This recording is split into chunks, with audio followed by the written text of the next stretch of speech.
Bismillahirrahmanirrahim. Assalamualaikum warahmatullahi wabarakatuh.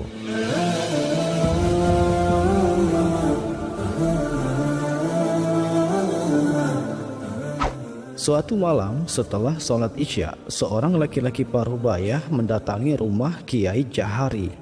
Laki-laki itu terkenal sebagai seorang penjudi. Semua orang mengetahuinya, termasuk Kiai Jahari. Mengetahui kedatangan laki-laki tersebut, Kiai Jahari mempersilahkannya masuk. Dan laki-laki itu dengan segera menghampiri Kiai Jahari untuk menyalaminya. Ternyata kedatangan laki-laki itu bukan tanpa sebab, melainkan hendak menanyakan suatu hal kepada sang kiai. Tak berselang lama, laki-laki itu mulai menyampaikan pertanyaannya. Anak dan istri saya menolak nafkah pemberian dari saya.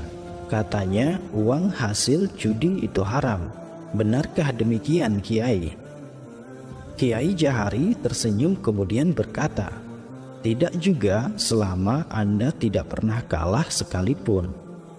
Laki-laki itu tampak keheranan, kemudian berkata, "Tidak mungkin, Kiai. Ketika berjudi tidak ada seorang pun yang belum pernah kalah. Semua penjudi pernah mengalaminya." "Jika Anda sudah tahu jawabannya, kenapa Anda masih melakukannya?" ujar Kiai Jahari. Laki-laki itu lalu terdiam dengan wajah menunduk. Kiai Jahari melanjutkan, "Tak ada keuntungan dalam berjudi. Menang atau kalah sama-sama merugikan. Ketika Anda menang, Anda merugikan orang yang kalah. Ketika Anda kalah, Andalah yang dirugikan. Itulah alasan kenapa uang hasil judi dihukumi haram, karena didapatkan dengan merugikan orang lain." "Tapi sungguh sulit menghentikannya, Kiai," jawab laki-laki itu. "Ya, memang sulit. Jika mudah, Anda tidak akan datang kemari," ujar Kiai Jahari tersenyum lebar.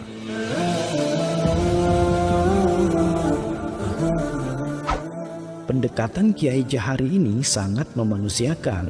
Beliau tidak mengusir penjudi itu dan menerimanya dengan ramah, meski orang itu telah terkenal sebagai penjudi dan pemabuk. Jawaban yang diberikannya pun menarik, tidak seketika mengharamkan dan menyalahkannya. Beliau memberikan jawaban yang memancing perenungan, sehingga tanpa sadar sang penjudi mengatakan, "Tidak mungkin, Kiai. Ketika berjudi tidak ada seorang pun yang belum pernah kalah.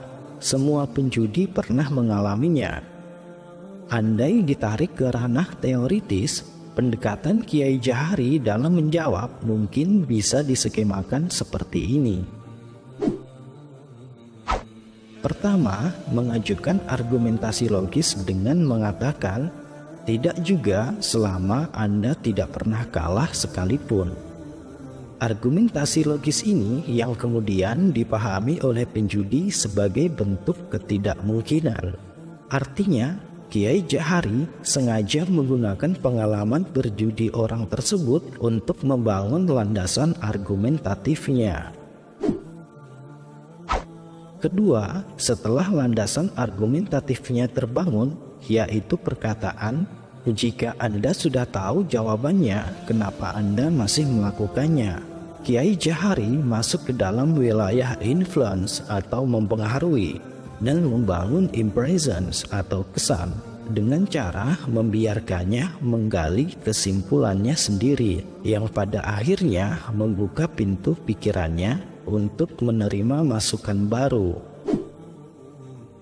Ketiga, setelah kesan kuat berada di benaknya, artinya ia telah siap menerima masukan yang bersifat hukum. Kemudian Kiai Jahari memberikan konklusi argumentasi logis di balik keharaman berjudi dengan mengatakan, "Tak ada keuntungan dalam berjudi.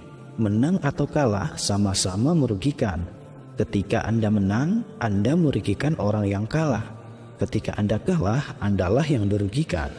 Itulah alasan kenapa uang hasil judi dihukumi haram, karena didapatkan dengan merugikan orang lain."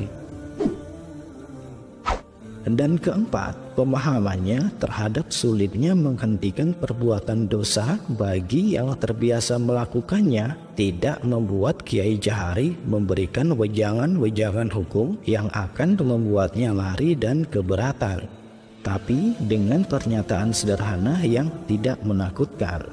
Ya, memang sulit. Jika mudah, Anda tidak akan datang kemari.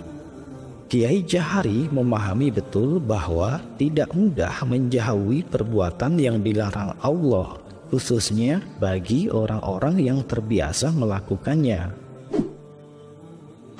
Banyak orang sering menganggap para pendosa sebagai orang bodoh yang tidak berdaya mengendalikan hawa nafsunya. Hal itu memang benar, tapi Kiai Jahari merasa tidak perlu membawa hal tersebut dalam proses dakwah. Dengan kata lain, dakwah bi al-hikmah atau mengajak dengan kebijaksanaan harus dikedepankan, bukan dakwah dengan laknatisasi kekufuran. Beliau menyadari bahwa peluang berubah selalu ada bagi siapa saja. Jika Allah mengampuni orang yang telah membunuh 100 orang tanpa pernah beribadah kepadanya, sekedar merasakan penyesalan dan hasrat taubat yang tinggi, apalagi hanya seorang penjudi dan pemabuk kampung.